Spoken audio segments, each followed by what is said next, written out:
ሰላም ጤና ይስጥልን ክቡራትና ክቡራን አድማጮቻችንና ተመልካቾቻችን መረጃዎችን ወደ እናንተ እናደርሳለን። አብራችሁን ቆዩ።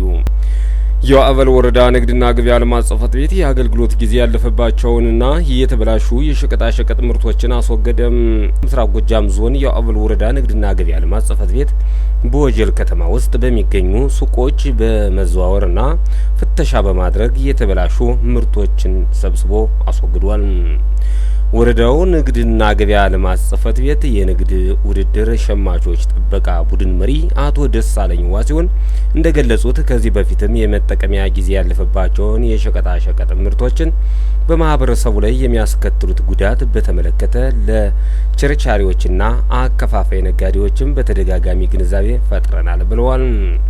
የቅድመ ዝግጅት ስራ ሰርተን ያው ፈጻሚን በተገቢው አዘጋጅተን ያው ወደ ተግባር የምንገባበት ስራ ነው። ያው ይሄ ጊዜው ያለፈበት ምርት አንዱ ከተግባራችን ውስጥ ብዙ ተግባሮች ቢኖሩንም አንዱ በቃ በህብረተሰቡ ላይ ከፍተኛ የጤና ጉዳት የሚያደርስ እና ለኛ ትኩረት ተሰጥቶ እንዲሰራ በባለቤትነት የተሰጠን በመሆኑ ይህንን ተግባር ያው ከሐምሌ ጀምረን እቅዳችንን ከጨረስን በኋላ ፈጻሚን ካዘጋጀን በኋላ በቀጥታ ያው በርብርብ ወደ ስራው የተገባበት ሁኔታ ነው ያለ። በዚህም ስንንቀሳቀስ ያው በርካታ በዚህ አመት ከባለፈው አመት ስናነጻጽረው እየቀነሰ የመጣበት ነበር። በዚህ አመት ደግሞ በጣም በዚህ ባለው ወቅታዊ ችግር ምክንያት ያው እየጨመረ የመጣበት ምክንያት አለ እና ይሄንን ያው ባሉን ያው ሰራተኞቻችን መሰረት በርካታ ያው ተሰብስቧል። ይሄን ስንሰበስብ አንደኛ አውቆም ከነጋዴው ውስጥም አውቆም የሚሸጥ አለ። በሁለተኛ ደረጃ ደግሞ ንግዱን ይነግድ እንጂ የማያውቅ ደግሞ አለ። ምንም ጊዜው ያለፈበት ምርት ይሁን ምን ይሁን እዛው ድርጅቱ ላይ ቆሞ መሸጡን እንጂ የማያውቅ አለ። ይሄ አንዱ ነው። ሁለተኛው ደግሞ ሶስተኛው ደረጃ ደግሞ እንትን አለ። ይሄ ግብይት የማይካሄድባቸው ሱቆች ላይ በብዛት ይሄ ጊዜ ያለፈበት ምርት ይገኛል። ስለዚህ ይሄንን በበጀት አመቱ ከ61 ሱቅ ከሚሆን ያው ተደጋጋሚ ያገኘንባቸው አሉ።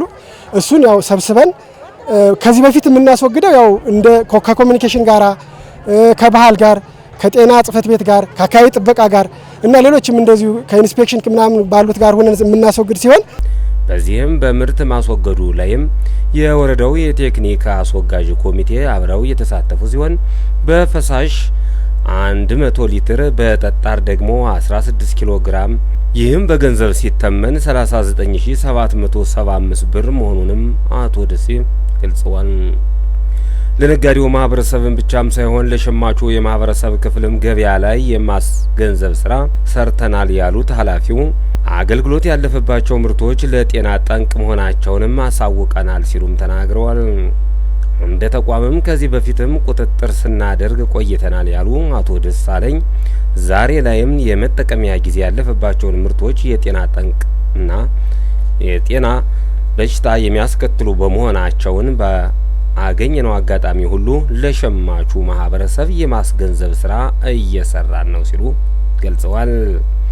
አሁን ግን በሰፊው ያገኘን ስለሆነ ህብረተሰቡም እዚሁ ገበያው ላይ ግንዛቤ ተፈጥሮለት ነገ ራሱን እንዲጠብቅ ሲሸምት እያየ እንዲሸምት ከማድረግ አንጻር ያው ይሄንን ዛሬ እዚህ በገበያ መሀል ለማስወገድ አስበናል። ያው ይሄንን ያዝነው በፈሳሽ ወደ 100 ሊትር የሚሆን ነው። በጠጣር ደግሞ ወደ 16 ኪሎ ግራም ነው።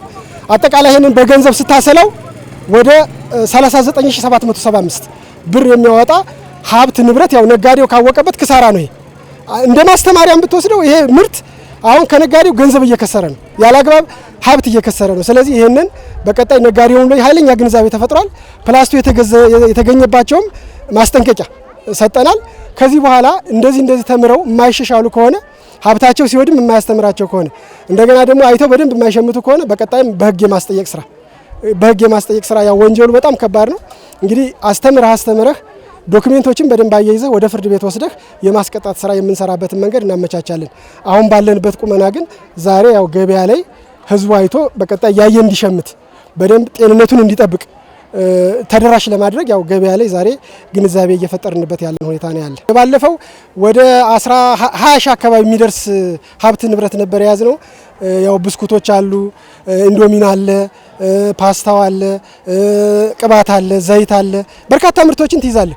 ግን ከዛ አመት ጋር ስታነጻጽረው በብርም በብዛት ብልጫ አለው። ዘንድሮ 39 አካባቢ ነው። አሁን ግማሽ አመት ላይ ነን። አሁን ኔክስት አሁን ደግሞ ትናንትና የገባ የፈረንጆች አመት ከዚህ በኋላ 2025 አብቅቷል።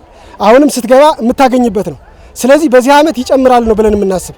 ስለዚህ ካለው ወቅታዊ ሁኔታ በስቶር ሰው እየያዘ የሚለቅም ስላለ ካለው ጊዜ ማኳያ ከወቅቱ ችግር አኳያ ስቶር ላይ የመያዝ ስላለ ይሄንን በቀጣይ ትኩረት አድርገን ስንሰራ የዘንድሮ ግን ከፍተኛ ያው የሚሆን መሆኑን ተገንዝበናል ማለት ነው። በዛሬው ዕለትም የአገልግሎት ጊዜ ያለፈባቸውንና የተበላሹ የለስላሳ የምግብ ዘይት፣ የጸጉርና የቆዳ ቅባቶች፣ የአዮዲን ጨውና ሌሎች ምርቶችን ማስወገዳቸውን ገልጸውልናል። በዚህም ማህበረሰቡ ሲገዛ የተመረቱበትንና የማስወገጃ ጊዜያቸውን በማንበብ የሸቀጣሸቀጥና የኢንዱስትሪ ምርቶችንም ሊገዛ እንደሚገባም አሳስበዋል። ስሜ ስንዱ አያሌው እባላለሁ። ስራ ሱቅ ነው የምሰራው። እኔ ማመጣተን ደጋ ነው ግን እያየሁ ነው ማመጣው። ያለፈበት ምርት አምጥቻ አላውቅም።